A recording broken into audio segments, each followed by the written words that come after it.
Talvez você não saiba, mas muito do que é defendido por seitas como Testemunha de Jeová, Mórmons, Adventistas e outras ramificações tem seu berço doutrinário nas heresias de um presbítero chamado Ário. Ele era um homem notável, um teólogo e erudito, bem educado e articulado. Ele influenciou multidões em sua própria época e muitos milhões ainda em nossos dias. O historiador Warren Carroll o descreveu como alto e magro, de aparência distinta e comportamento polido. As mulheres o adoravam, encantadas por suas belas maneiras. Os homens ficaram impressionados com sua aura de superioridade intelectual. Essas são as palavras deste homem. Ele era autocontrolado, autoconfiante e muito brilhante. Ele também estava muito errado. Seu nome era Ário, nascido no leste da Líbia por volta do ano 250 depois de Cristo. Mais tarde, ele se tornou o presbítero da igreja mais antiga de Alexandria, no Egito, uma posição influente que ele alavancou em seu debate em todo o império sobre a pessoa de Cristo. A partir daí, ele promoveu e popularizou sua doutrina homônima, o arianismo, um erro que abalou o cristianismo primitivo em sua fundação. E os efeitos e a doutrina deste homem persistem até hoje nestas seitas que já citei no início do vídeo e também defendida por alguns outros grupos menores. O falso ensino de Ário foi ocasionado pela primeira vez por uma mensagem dada por seu superior, o bispo de Alexandria, Alexandre I, na qual ele destacou a unidade da divindade. Ele ensinou o relacionamento eterno de Cristo com o Pai, acreditando, como todos os cristãos fiéis, que há um Deus, existindo eternamente em três pessoas iguais: Deus Pai, Deus Filho e Deus Espírito Santo. A isso, Ário fez grande prerrogativa, provavelmente influenciado por um herege anterior chamado Paulo de Samosata. Ário então avançou sua própria doutrina perversa. A partir de uma leitura desonesta de textos cuidadosamente selecionados, ele argumentou que Cristo era um ser divino, gerado. Para Ário, seria o sentido de criado por Deus Pai antes da criação do mundo. Ele via o Filho como um ser menor e subordinado em relação ao Pai. Para apoiar isto, ele distorceu Provérbios, capítulo 8, do versículo 22 a 31.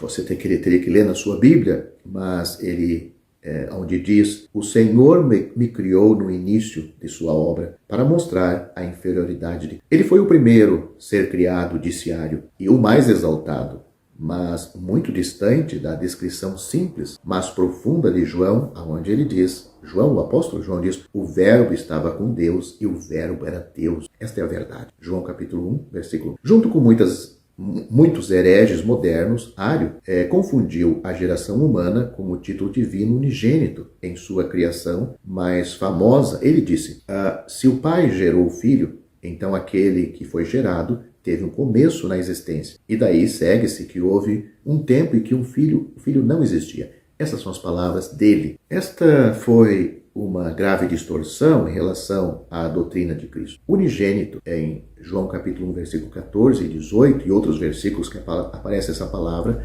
nunca é uma declaração de origem, mas uma afirmação de sua singularidade santa e eterna. Deus não tem outro filho como ele, como que nós conhecemos por Jesus, da mesma essência e no mesmo relacionamento. Como seria de esperar, a heresia de Ário foi combinada com outros ensinamentos errôneos. Ele ensinou que o Espírito Santo era um ser humano ou um anjo de alto escalão, ambos criaturas com um começo. Dissimuladamente, Ário afirmou ser trinitário, mas na realidade ele rejeitou a ideia de três pessoas iguais e eternas. É claro que o erro pode ser muito atraente, especialmente quando visto com uma retórica pomposa e versos bíblicos habilmente distorcidos. Isso é particularmente verdadeiro entre os meramente religiosos, que não conhecem a palavra de Deus nem possuem seu espírito de verdade que habita em nós. E assim, o arianismo se espalhou como fogo, atingindo até o imperador Constantino, cujo Estado não regenerado o deixou vulnerável a esquemas heréticos. Assim, o chamado mundo cristão daquela época estava dividido. A verdade estava em jogo e a honra de Cristo como o Filho eterno, como Deus o Filho, era uma questão em aberto. Sentindo que uma divisão religiosa teria ramificações políticas, o imperador Constantino organizou uma conferência em Niceia. Agora, isto é na Turquia, um lugar onde se chama Iznik, para resolver esta questão. Ironicamente, foi de Alexandria, novamente, que surgiu um grande defensor da fé. Um jovem diácono chamado Atanásio foi providencialmente criado por Deus para defender a verdade a respeito do Filho de Deus, ou seja, Deus o Filho. E desse encontro veio a grande afirmação de Cristo como o Filho unigênito de Deus, gerado, não feito, da mesma substância com o Pai, que tem permanência ao longo dos milênios, não como escritura, mas como um resumo útil do ensino do Novo Testamento. Ou seja, isto que foi dito nesta reunião não foi inspirado das Escrituras, mas é algo que as Escrituras declaram como verdade. O Filho é eterno como o Pai. No final, o arianismo foi rejeitado, a verdade, eventualmente, foi triunfante e a cristologia foi assegurada por muitos séculos. Infelizmente, Satanás é um mestre em reciclar erros antigos em novas formas. E assim, o arianismo viu um ressurgimento no final do século XIX, sintetizado pelos ensinamentos de Charles Taze Russell e seus seguidores, ou seja, as chamadas testemunhas de Jeová. Embora existam variações sutis, como ário, eles negam a Santíssima Trindade e afirmam que o Filho foi criação de Deus. Para esse fim, eles traduziram perversamente mal a Escritura em sua tradução do Novo Mundo, onde João, Evangelho de João, capítulo 1, versículo 1, diz: o Verbo era um Deus, em vez de, como está nas nossas Bíblias, o Verbo era Deus, como afirmam todas as traduções confiáveis. Isso difere pouco da descrição de Ário sobre Cristo, que diz: ele não é Deus verdadeiramente, mas, pela participação na graça, ele também é chamado Deus apenas no nome. Isto foi o que Ário disse, mas ele é verdadeiramente Deus? É isto que as Escrituras afirmam claramente. Este Cristo ariano, insistia Atanásio, não poderia ser um salvador. Em seu livro, na Encarnação, ele argumentou que nenhuma criatura possuía a habilidade ou autoridade para salvar o pecador. Como Paulo nos lembra, o Evangelho requer um mediador que seja totalmente Deus, bem como totalmente humano, alguém que possa substituir a si mesmo imaculadamente pelo homem caído, alguém que possa substituir a si mesmo imaculadamente pelo homem caído. 1 Timóteo, isso está em 1 Timóteo capítulo 2, versículos 5 e 6. Ou seja, ele mesmo possa assumir o lugar de outros e não ter que assumir um lugar por si mesmo, como se fosse um pecador. Além disso, somente um Filho eterno pode conceder a vida eterna.